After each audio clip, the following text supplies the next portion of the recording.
Irena, welcome. We'll start that again. Yeah.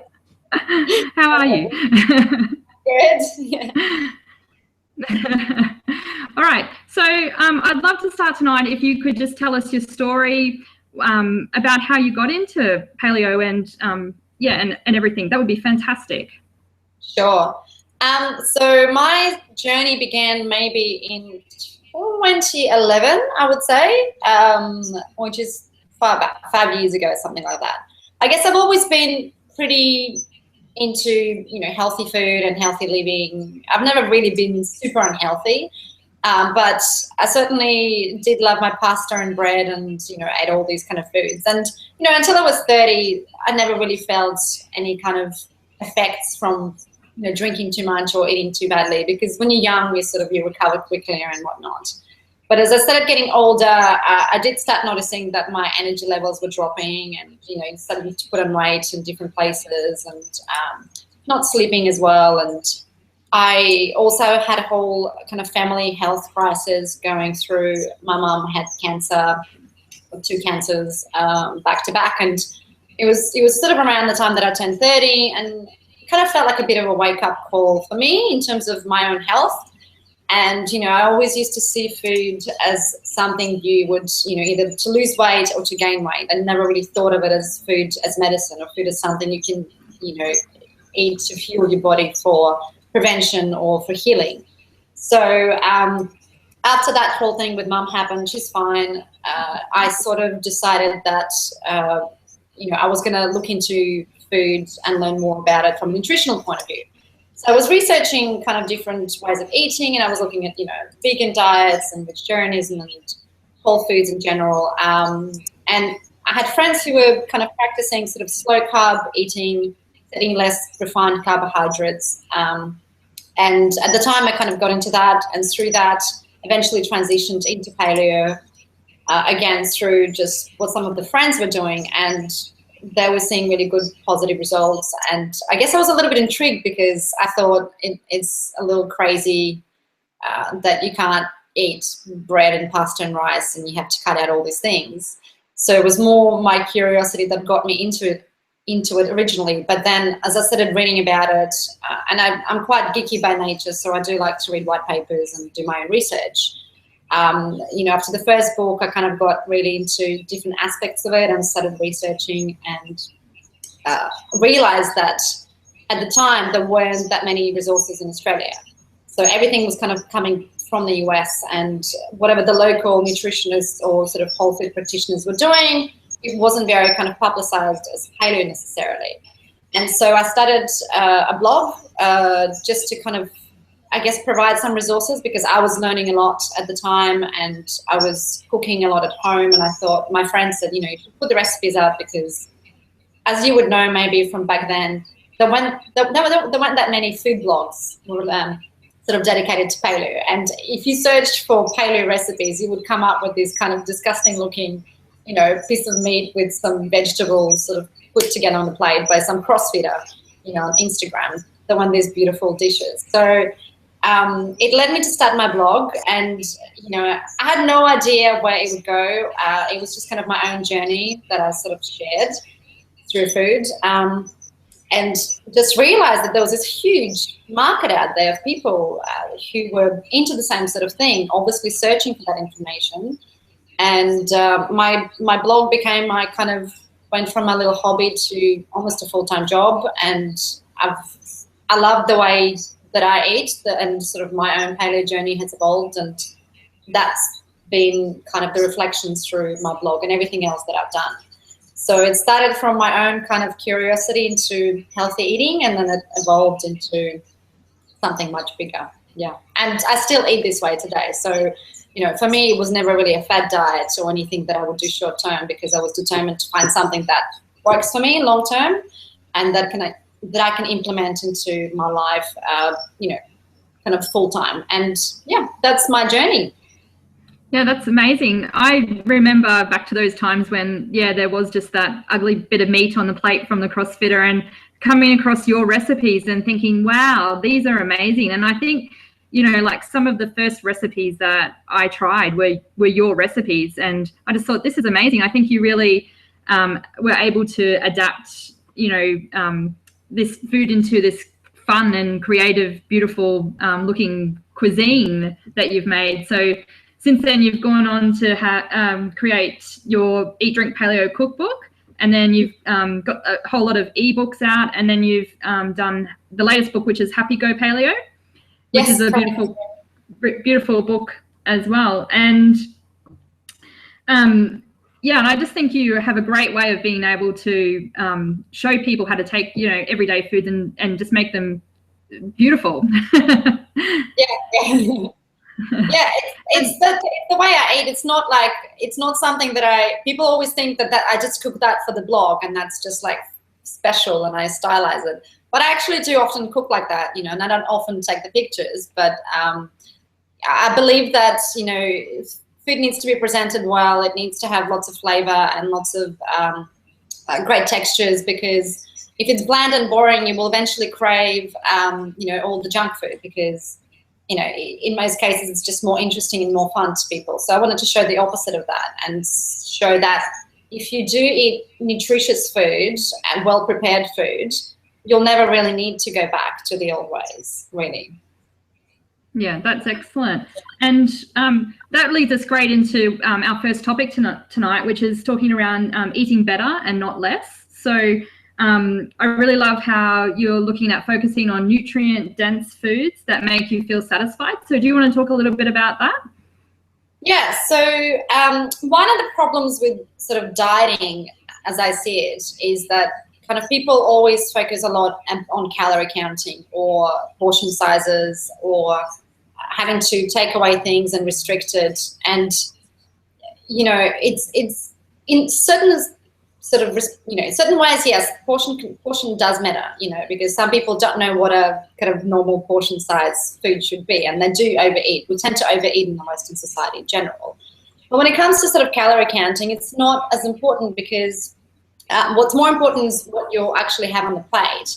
And our bodies are really interesting in the way that, for example, if you don't have enough protein in your meal, you will eat whatever you have on your meal until your body gets enough protein. So if you have a bowl of pasta with tomato sauce, essentially there's a little bit of protein in the pasta, but not very much. So it's very easy to eat 2-3 bowls of pasta. Not because, not because you're even hungry, but because your body hasn't gotten enough nutrients from that meal. So if you provide your body with a nice piece of protein, satiating fats, lots of fibrous vegetables, and as a complete package, it's a very nutritious meal. You don't need to eat as much inherently as you would if it was a plate of chips or pasta. And our bodies are very clever at recognizing when they've had enough nutrients of whatever they need. It's the same as when you sometimes crave certain foods, is because your body actually needs something that's in that food. So the nutrient-dense eating is basically eating enough nutrients in every meal that you don't need to eat so much of it, if that makes sense. And that's the problem with refined carbohydrates, that it's very easy to overeat, simply because you're not going to get enough nutrients from a muffin. That's why you're going to eat one and you're going to get hungry in the next hour, because your body's going, I need more food. That's not enough. I've burned through glucose. There's nothing else in there. And so paleo to me is very wise in that respect, is that every meal that you eat, as you would know, it's quite satiating. You can stop after you've had your 200 grams of protein, 200 grams of steak, or some chicken and fats, and you can stay full until lunchtime, and you don't get the cravings in between, so at least you shouldn't need to snack. So overall, you kind of eat less, but you eat better, and that's sort of my principle. And that's the sort of the philosophy behind it. Yeah, excellent. And so what does your day on a plate look like for you? Okay, so I guess today I just had breakfast, and today I had 2 eggs. I get free range kind of organic eggs usually. I had quarter or half of avocado. I had cucumber and red peppers and tomatoes. So it's like a plate of vegetables and eggs. Some days I'll have smoked salmon or halloumi cheese, mushrooms. Some days I have a smoothie with some sort of frozen mango, banana, protein powder and stuff like that, coconut milk. I eat a bit of yogurt, so some days I will have that with granola, kind of paleo granola, nuts and seeds and some berries. But usually eggs is my kind of go-to. I know it sounds so boring and so paleo to have eggs, but I mean, there's like 100 ways you can make eggs, right? So we have omelets and we have egg muffins and frittatas and that sort of thing. I actually never get bored of eggs. I never get bored of them. I know, me neither. And I do feel for people that are actually allergic or they're doing the AAP protocol because, you know, they can't have them, or at least not the egg white. So, and you know, there are ways around it. But yeah, so for lunch, I usually have, again, you know, I just like to keep it simple because then I don't have to think too much about what am I going to have for lunch. So I always have some sardines or some salmon, you know, at home, or it's leftovers from the previous days with extra vegetables. I eat a lot of vegetables. I'd kind of come to the conclusion through all my research that sort of for gut health, one of the most essential things is fiber. And, you know, that's why the nutritionists keep talking about you need grains and you need that and that and that, because it is high in fiber, but it's not the only food that's high in fiber. Vegetables, nuts and seeds, especially fibrous vegetables like celery and things with seeds, you know, kiwi fruit, pear, pomegranate, all those things, they're high in fiber. And our tummy bugs or our microbiome, they love fiber. That's what they feed on essentially. So if you want to keep your tummy happy, essentially, you need to have lots and lots of vegetables, like 9 servings a day, not just 5, which is a recommended thing. So for me, the way to achieve that is with every meal I have a side of vegetables, cooked and raw. You know, I try to have a variety of colors so that I get various phytonutrients from, you know, different fruit and vegetables. So lunch is usually a big salad or stir fry, whatever I can cook quickly or pack in a box, and some protein as well. And for dinner last night, we had baked salmon and it was sprinkled with sort of peri-peri kind of seasoning, and sweet potato baked in the oven, and I had a big salad. You know, I'll make burgers. I'll do bolognese quite often with zucchini noodles or courgette. I make lots of slow-cooked meats. Slow cooking meat and wet cooking is the healthiest way of eating meat, for those of you who don't know. Grilling meat is fine every now and then, but it does create some carcinogens from the grilling, the charcoal bits. So if you're going to grill your meat, make sure you marinate it in something acidic before you grill it, because that reduces the production of the carcinogens. But I do like my barbecues, having said that. But yeah, I do a lot of tagines and sort of curries and slow cooked braises, and it's quick. You can put it on the slow cooker in the morning, and then have some cauliflower rice or, you know, green beans and broccoli. We have a little bit of white rice, and I can talk about why we do that, because there's always questions about why people include white rice and why they don't include it. A little bit of quinoa every now and then, but you know, for the most part, it's veggies, starchy vegetables. We're quite active, so we can allow ourselves more carbohydrates, and I do find that I do better with a few more than kind of on the low carbohydrate scale.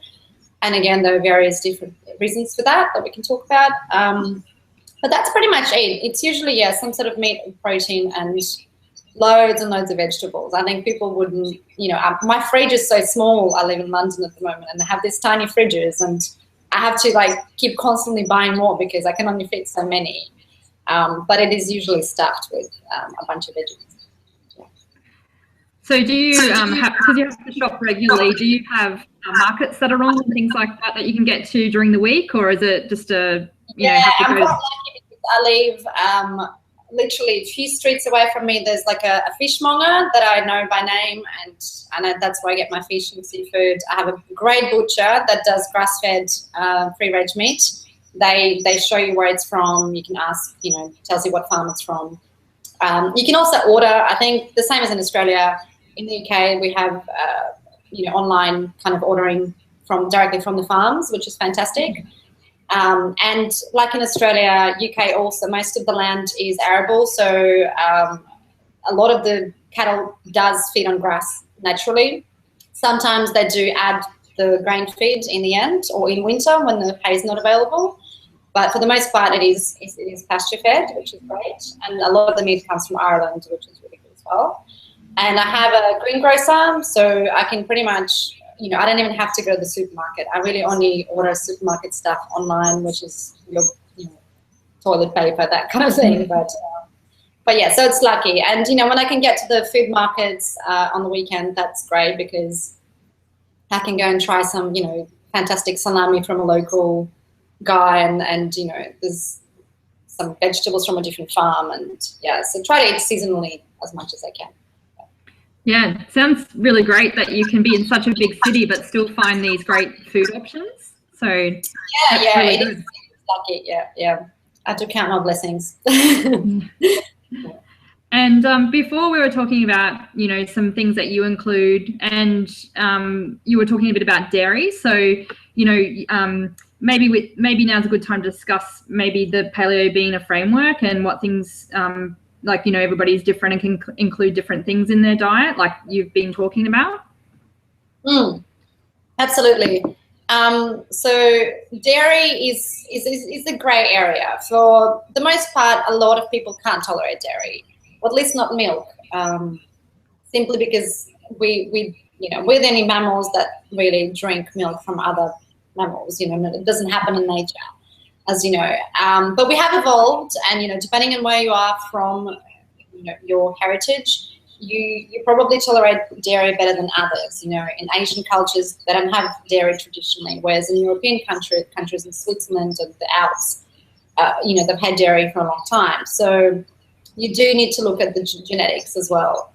The milk itself is, the amount of lactose and casein, the protein and the sugar that a lot of people can't digest well is a problem. But with things like fermented dairy, which is yogurt, cultured cream, cultured butter, buttermilk, kefir, during the fermentation process, a lot of that lactose, which is sugar, does get eaten by the bacteria. So it is inherently much lower in lactose. So if it's lactose that you're sensitive to, then you might be able to tolerate the fermented dairy. That also includes aged cheeses, so cheddar and parmesan and pecorino, all those kind of, it's a form of fermentation, aging cheeses. So they're usually quite low in sugar, very, very little lactose, and a lot of people can tolerate those. Whereby, you might not be able to eat mozzarella, which is young cheese, or sort of soft cheeses. So when it comes to dairy, you should really experiment, and butter is another thing. Sort of the high fat content in dairy, the lower the sugar content. That's kind of what happens. That's why ghee is often, or clarified butter is often completely fine with everybody, because during the cooking process, both the milk solids, and that's casein and lactose, are completely removed. So you're left with about 95% fat, which is just regular saturated fat. It's fine with most people. Butter is kind of the next step. You can try some butter on its own, and I always tell people, don't go and reintroduce dairy with other stuff that you might also be sensitive to. Just have it on its own, or with foods that you definitely know you're fine with. So if it's steak and butter, or steak and some cream sauce, you can try it that way. You can have some yogurt and fruit, if you know that fruit's not a problem. And you kind of, and just pay attention to how you feel. And the symptoms can develop from anywhere between 2 hours to 2 days. So it's also important you kind of keep a food diary when you're going through a reintroduction. And once you know what works for you, I think being able to include a little bit of dairy is great, because it is very nutritious. On the other hand, it's got vitamins A, D, and K2, especially in aged cheeses, which is great for your bone health and heart health. So, there's a case for dairy as well. So it's really personalized, really. And it makes it a little bit, I guess, easier to follow paleo, because it opens up your choices, especially when you travel and you want to have a little bit of, all of a sudden, instead of having sweets for dessert, even paleo sweets, you can have some aged cheese and red wine, which I think is a very healthy practice that a lot of centenarians around the world do. And, you have to wonder, what is the secret? And maybe it is the being able to allow those things in. Yeah, that's a really great philosophy. Yeah, you've got to enjoy life as well, and and a life without halloumi would be very boring. It would be, yes. And I mean, unless it makes you sick in the tummy, then in that case you have to find, and you can make cheese out of cashews and other things. So there are alternatives. Yeah. So, but it's like with anything, you have to trial it.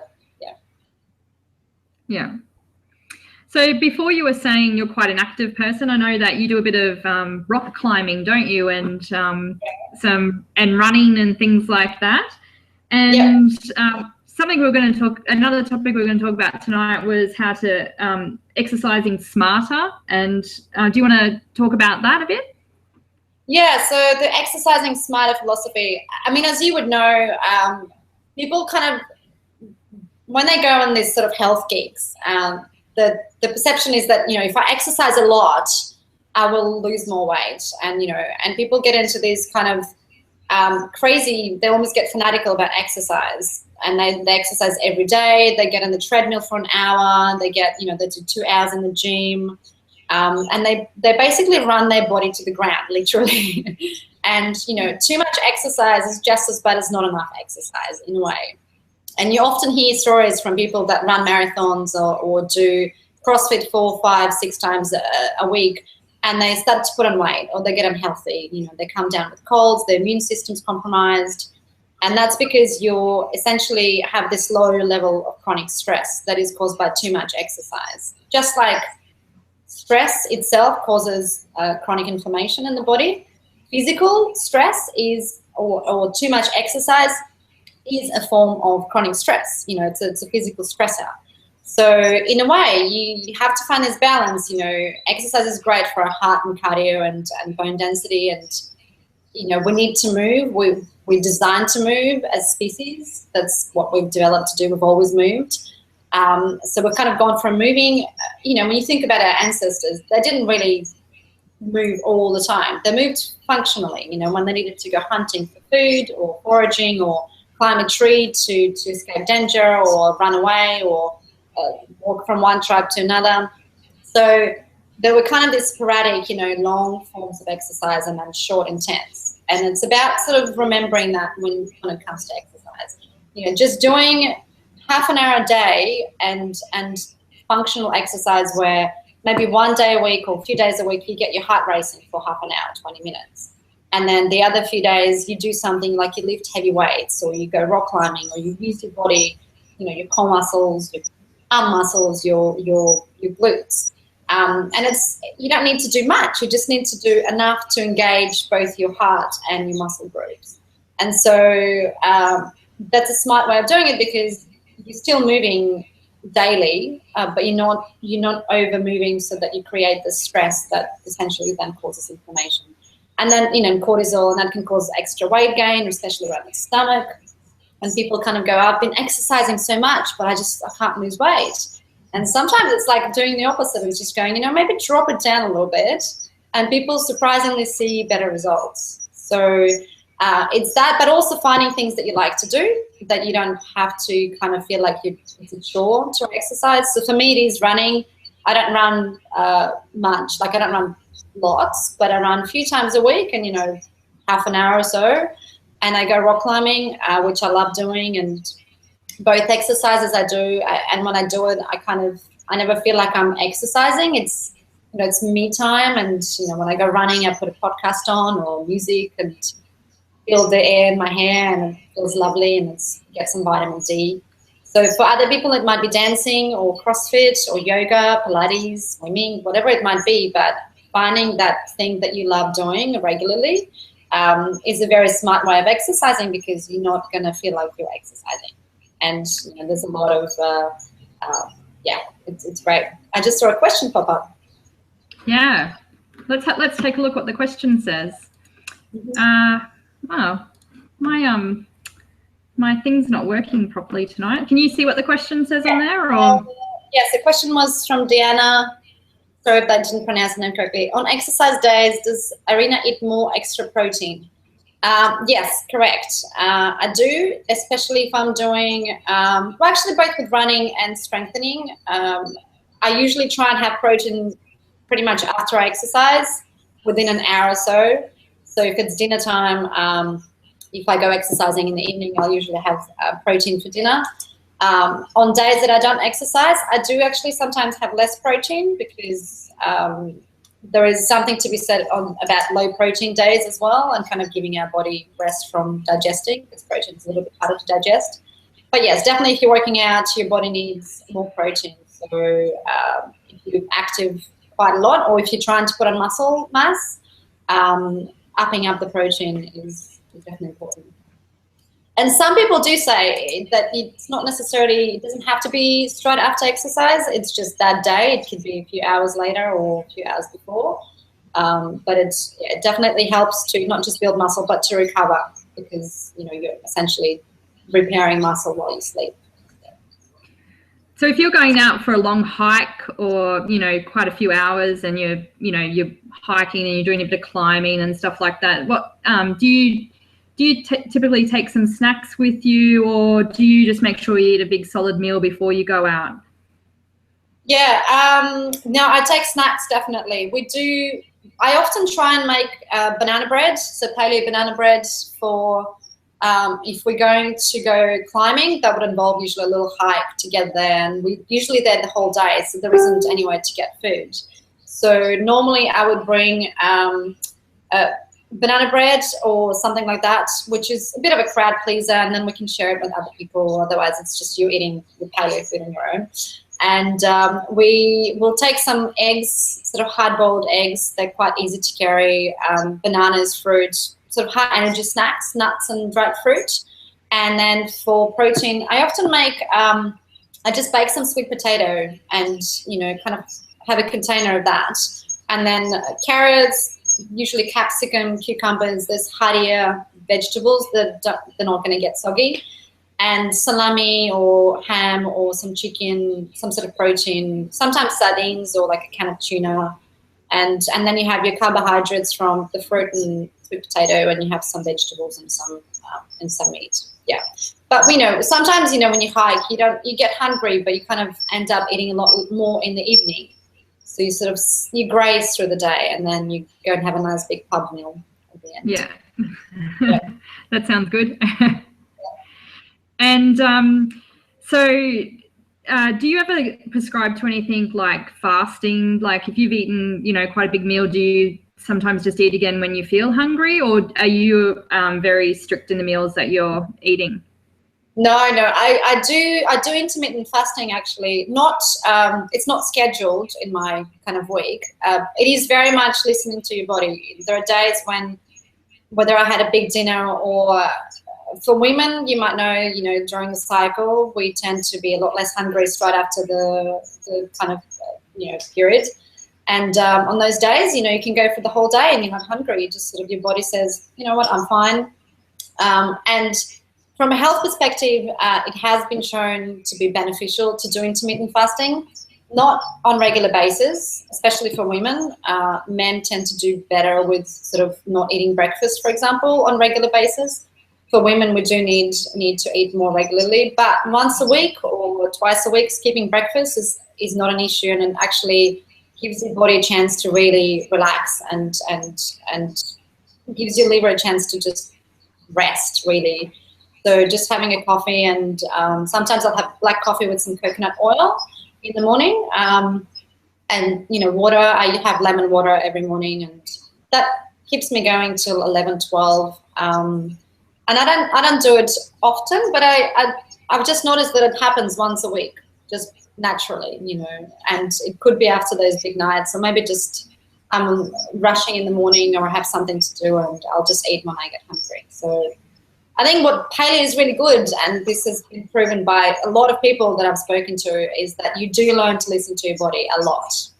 Like I can find little, you know, nuances and things that happen after I eat certain things, and become very much in tune. So yeah, so I recommend fasting every now and then. It is good for you. Just don't do it on like regular basis kind of thing.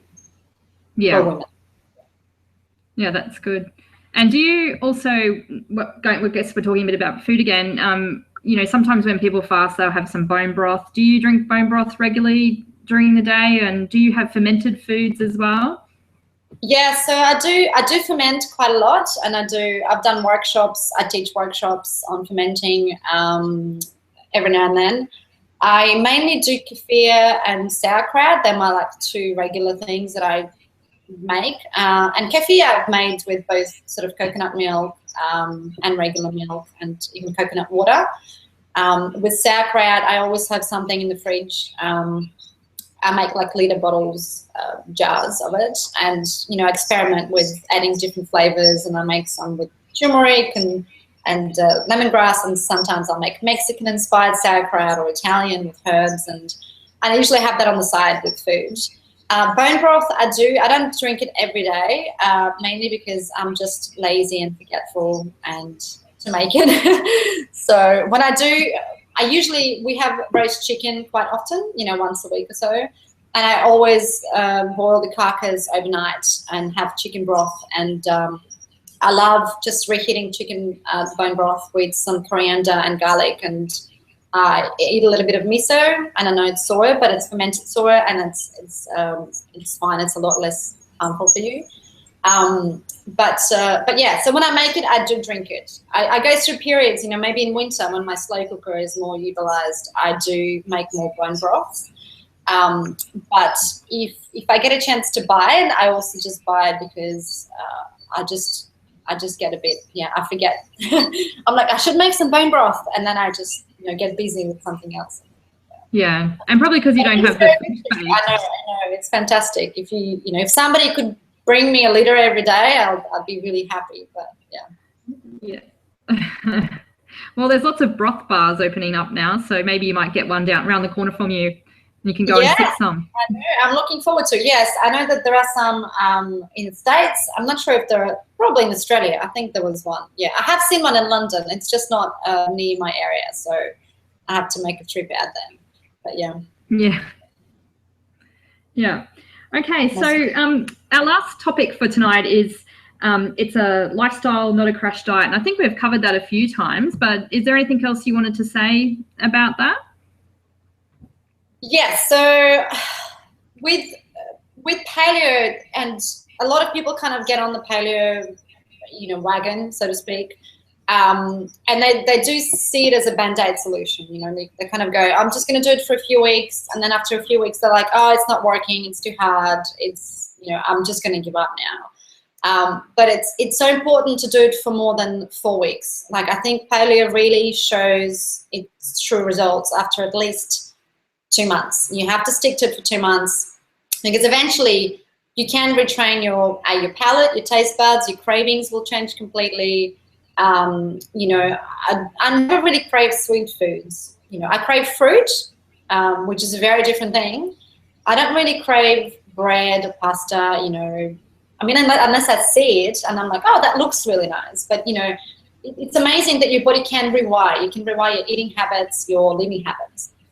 And so with paleo, you have to look at it as I'm going to just give it a go for 2-3 months. I'm not just going to do it for a few weeks, because if you approach it as a diet, which is how diets are usually perceived, it's a very temporary solution. You'll never get far enough to see the results and feel as amazing as you can feel, to then go, you know what, I'm just going to stick to it. This works for me. I'm going to adapt it. I'm going to make it my own. But because most people don't know how amazing they're supposed to feel. That's the reality, right? So people can get into their, through their life not knowing how well their bodies feel. Maybe when they're young and, they have this burst of energy and that's that feeling, but you kind of forget about it, and you learn to live with pains and, extra kilos, feeling lethargic, getting 3 p.m. crash, not being chirpy in the morning and awake. People think that's normal, and they just think it's part of aging, and but it's not. Like, you can be 65 and still feel as that little child. Our body's designed to feel really, really good, and so you have to give it time. You can't just expect these results in a few weeks. So if you approach it as a lifestyle, not a fad diet kind of thing, I guarantee that after a few months, you will feel really, really well. And once you do, there's just no going back. And that's why paleo has stuck around for so long, is that people that are doing it, and they're doing it long enough, realize that actually it can make you feel really well. And I think, you know, you don't need any kind of other proof than just to do it yourself and see. So yeah, you just have to approach it as a lifestyle. You have to change everything that you do. It's not just food, you know, it's the cleaning products that you have in your house. It's what you put in your face and your hair. It's what you know, how you go to bed and your bedtime routine. It's your mental attitude, how you manage stress. I mean, you know, I mean, I'm not preaching to the converted probably, but all those little things matter, and you know, you have to change everything. It's not just a one thing. I do think a lot of people coming to paleo think of it as just the food, and then once they get into that, they then discover there is this whole other aspect to it, like sleep and and the products that you're using and things like that. So I think that's a really good thing, and sleep being definitely one of them. That's something that I need to go to bed earlier. Yeah, hopefully you will tonight. So now we've got Q&A time. So if anyone's got any questions, feel free to type away, and we'll get round to answering those for you. And while we're waiting for some questions to come through, I was just wondering if you could tell us about your new program, the Happy Body Formula that's coming up soon, starting soon. So last year I've been working with somebody here in London. The guys, I don't know if you've heard of the app called My Paleo Pal. It's like Instagram for paleo foodies, basically. So you can log your meals, you take a photo of your meal, you put it up, and there's a whole community that are doing the same thing. It's called My Paleo Pal, for those that don't know. And you add your food, and the community usually approves, you know, if it's paleo or not paleo. And it's really just a food journaling system. And people can like and comment and talk about, you know, what they've eaten for breakfast, lunch, and dinner. You can track your exercise and your sleep and stuff like that. And there's this huge community that built around it. It's really a fun app. And the guy who built it, he lives in London. We've been talking about paleo for a long time, and actually coming back to what we just talked about, how it's more than just a food; it's a lifestyle.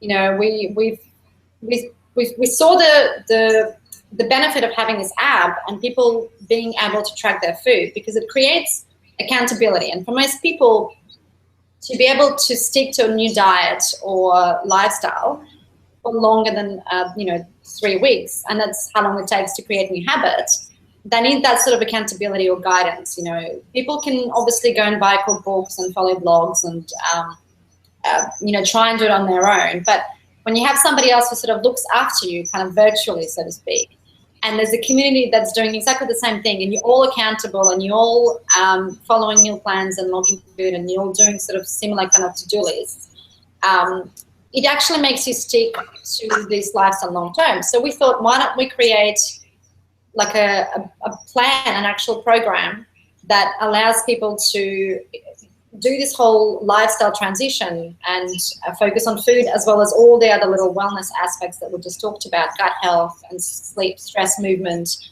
toxicity in your home, mental kind of awareness and mindfulness. Why don't we create a guided program where we have a dedicated coach who takes you step by step? We have a tracking app. We've completely customized My Paleo Pal for our participants of the program, where you can log your meals. And our coach, Alex, she's worked with hundreds of people on previous sort of paleo challenges. She approves all the meals that you put up, and she and I provide feedback throughout the program for 9 weeks. You know, a lot of people tend to sleep up and not have enough protein, or they just have smoothies in the morning, or they have too many nuts, or whatnot.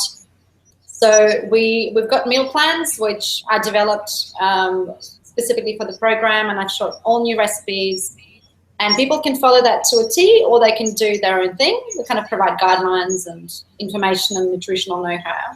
But essentially, being able to log your meals through the app, or you can do it through Instagram or a food journal. You can send a document. We had a lady who was sending in a Word document. And having a coach looking after you the whole time and providing feedback. Every 3 weeks we'd kind of go through the meals and go, you know what, you need to eat more, you need to eat less. And people, people set their goals when they start. We kind of would walk through what they want to achieve. Some people want to just get more energy. Others have weight loss goals. Some healing, they might have arthritis or, inflammation or AAP, we tailor to all these sort of cases. And so the program is really about trying to teach you how to feel well, like how to, when you imagine a happy body, and that's what we've been talking about. Again, people don't know how amazing they can feel.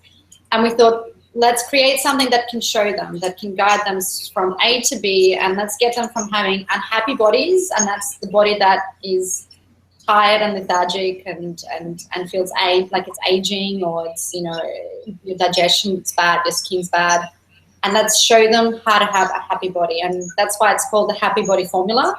Obviously, it's not a formula that works in the same way for everybody, but it's a framework that we believe, and we worked with experts from different fields, with nutritionists and movement experts, gut health experts.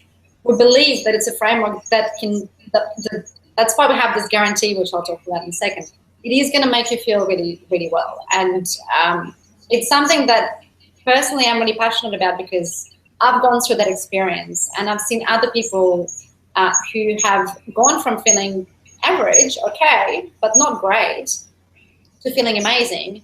And, I want to be able to show them how to do it. And so for me, it was kind of going beyond the blog, because, I have all these ebooks and I have books and I have a great community of people that follow me, but I don't really interact with them face to face.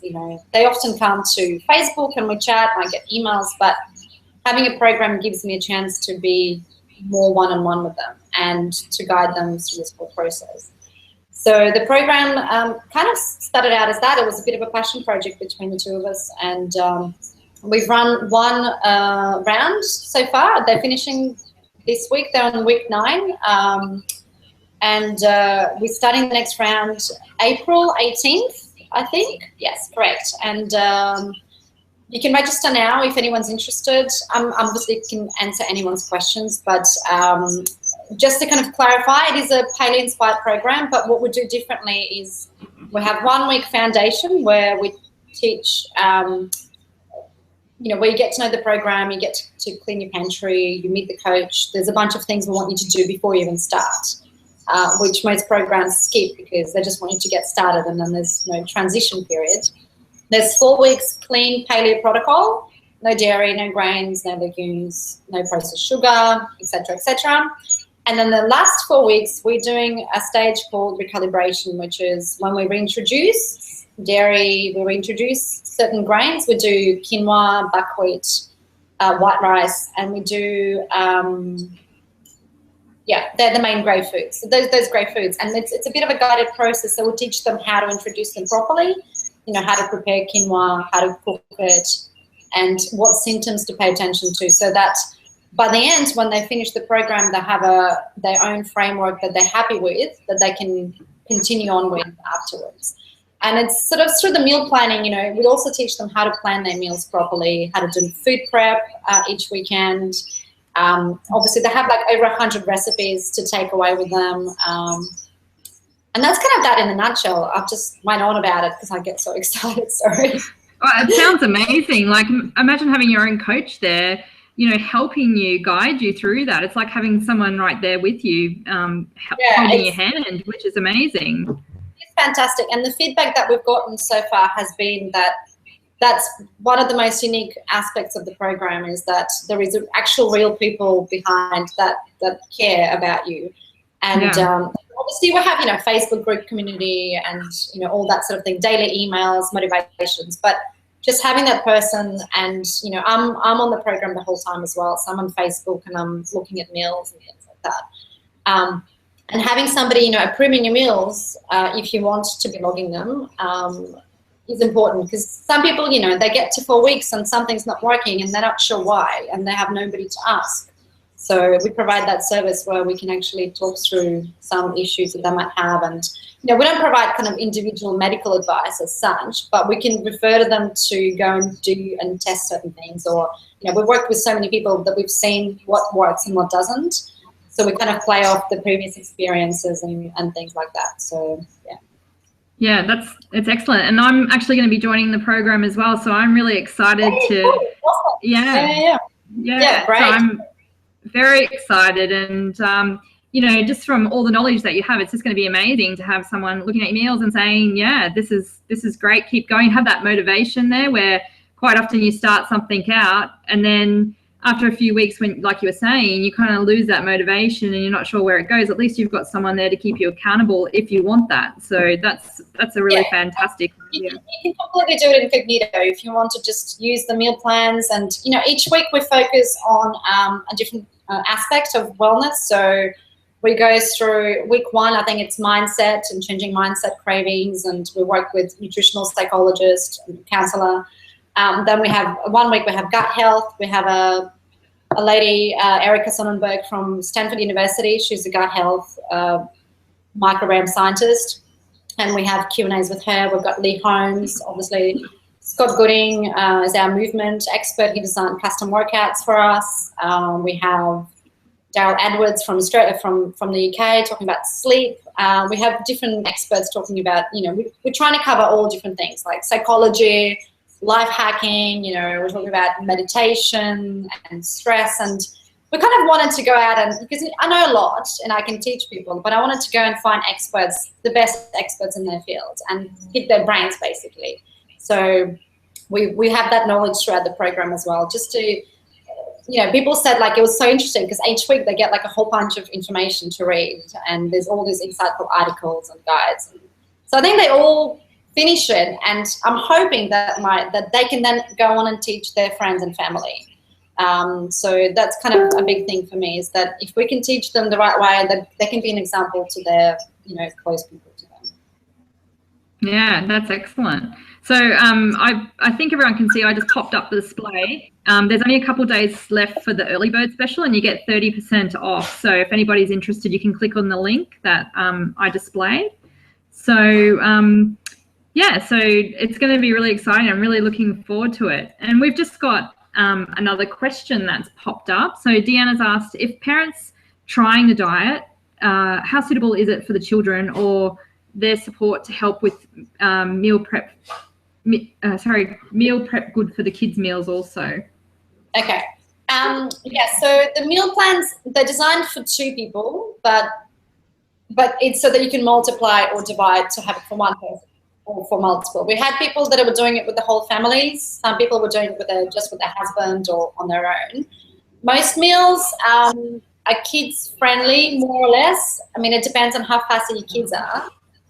We don't sort of specifically tailor it to kids, but there are loads of recipes throughout the program that you can obviously you can tailor to them. You know, I would obviously recommend that if the kids are going to be following the program, is that you do see a pediatrician or go to a GP and make sure that there isn't anything that they need for growth specifically. We have had all of our meals reviewed by a nutritionist, but that's for grown-ups. So, you know, I'm not an expert in kind of the kids kind of food. So I would, you know, you're more than welcome to take the meal plans to the GP or your trusted health professional and just have a look at it, because, you know, there may be something that they need.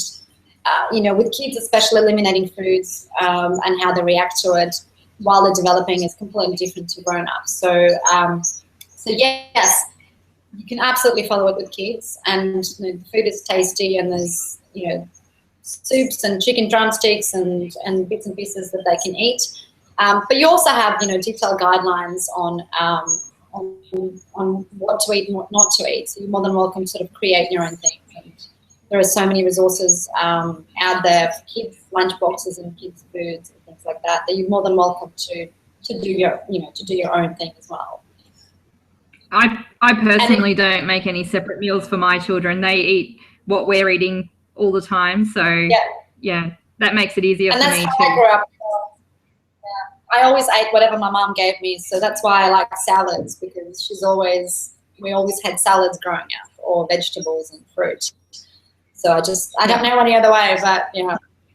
Yeah. I think, well, if I'm in the kitchen cooking, yeah, she says thanks, yeah. Okay. That's great. So if there's any other questions, feel free to pop them in.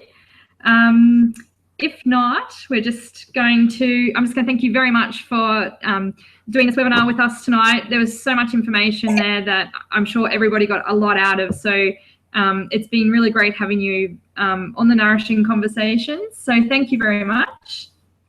Yep, thank you. Are you replaying this? Can I share this with, do you usually replay the webinars or people can access them later? Yeah, so I'm going to send a link out after the webinar. So even the people that are online, if they missed anything or came in part way, they'll get the link as well. So I'll send you the link. And also, you've kindly put together some sample meal plans for us and some menus. So I'm going to send that out. So there's some recipes in there as well, isn't there? Yeah, so we basically wanted to kind of give people a sneak peek inside the program. So I've put together like a PDF booklet which has it has the start guide, which is what our participants receive when they first begin. Talks about the program in more detail, what happens throughout the 3 phases. It has a sample meal plan from I think week 4, just to show you an overview of the sort of food that is in there. It has a sample 1-day meal plan with 3 recipes, with complete recipes also, so you can try it. I think it's cauliflower rice, chicken, pear, and sage sausages or meatballs, which are delicious. Yum. And kids love.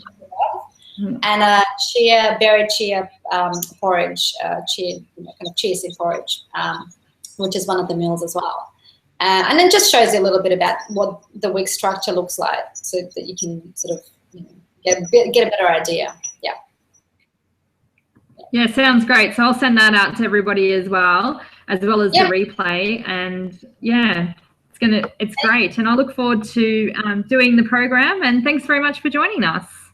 Yes, you're welcome. If anyone has any questions, feel free to message me on Facebook at Facebook/EatDrinkPaleo, or send Leah questions and you can send them to me. You can email me at eatdrinkpaleo@gmail.com. And I know a lot of people always have different kind of circumstances and they're wondering if the program would suit them. They're in different countries.